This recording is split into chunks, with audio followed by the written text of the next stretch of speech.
এই ডাব চোর, এই চোরের লিডারটা। আর এই যে চোরের পরিদর্শনকারী লোক হইলো এই হইলো মূল। হইলো যে কি কইতে পারেন, এই হইলো গোয়েন্দা বিভাগের সংস্থার লোক হইলো এই মূল। আর এইটাই তোর শেষ হয় বলা, কারণ এই পালানোর আগে হাত হয়ে গেছে।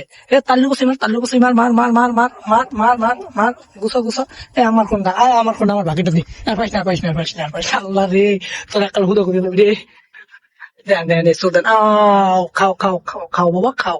হ্যাঁ আর পারিস না ওই গুরু খারাপ। আরে আল্লাহ, সব তার অনেক রে, দেখে নাই এই চুরি করে এগুলো মাঝে খাইতে এই মারদা শাহ, দেখেন এই মারদা শাহ নামে সোর নামে সোর নামে সোর নামে। পরে যদি রিমান্ডে দেওয়া যায়, একটা বাদুর ছেড়ে যদি দেওয়া যায় কোনো কায়দা, তার সবাই যে উচিত কথা। আহা, খাবো খাবো। এই হলো দিয়া ডাব সুপ, সেই এই দেখেন ওই হচ্ছে চোরের লিডার, এই হচ্ছে চোরের লিডার। এই বড় চোর দৌড়ছে এই গাছে। এই হলো যাইয়া কি চোর, ওই ডাব চোর।